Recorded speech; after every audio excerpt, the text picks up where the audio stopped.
বাসায় আমি টুকিটাকি এমনিতে খেলতে খেলতে ওকে যতটুকু পারি শেখাই, স্কুলে দেওয়া শুধুমাত্র একটা রেগুলারিটি মেনটেন করার জন্য। আমার বাসায় মেম্বার অনেক, ওই হিসেবে আমি কখনো ওকে পড়তে বসাই নাই, বাসায় ও কখনো পেন্সিল ধরাও শিখে নাই। ও এখানে এসে 3 মান্থে যা শিখেছে, যা পড়েছে, যা পারছে, সেটাই আমার জন্য আলহামদুলিল্লাহ অনেক পাওনা।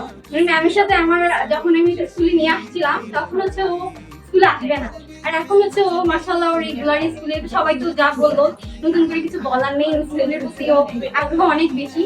আমি মিসকে একটা কথা বলবো, মিসদের উপর এবং টিচারদের সবাইকে আমি অসংখ্য ধন্যবাদ জানাই বাচ্চাদেরকে এভাবে হ্যান্ডেল করার জন্য ক্লাসে। আমার মেয়ে হচ্ছে অনেক বেশি প্রশংসা করে ফাতিমা মিস ছাড়া সে কিছু বুঝে না। এখন ঘুম থেকে ওঠানোটা যেহেতু একটু টাফ হয়ে যায়, তা আমি প্রত্যেকদিনই বলতে হয় ফাতিমা মিস কল করেছে, তোমাকে স্কুলে যেতে বলছে। কোনোদিন যদি স্কুলে এসে দেখে মিস আসেনি, ও কান্নাকাটি করে মন টন খারাপ করে থাকে, বাসায় গিয়ে ওর বাবাকে বলে মা আমাকে মিথ্যা কথা বললো, ফাতিমা মিস আজকে আসেনি, আমি আর কালকে থেকে যাবো না। স্কুলের ব্যাপারে বলতে গেলে হচ্ছে যে আমার আপনাদের স্কুলের ব্যাপারে একটা জিনিস অনেক বেশি ভালো লাগে, যেটা হচ্ছে স্কুলে অনেক কিছু শেখানো হয়, শুধু পড়াশোনা না। পড়াশোনা তো অন্যান্য স্কুলেও করানো হয়, এখানে হচ্ছে পড়াশোনার পাশাপাশি অনেক অ্যাক্টিভিটিস গুলো রাখা হয়, স্পোর্টস রাখা হয়, তো আমি ম্যানার গুলো শেখানো হয়।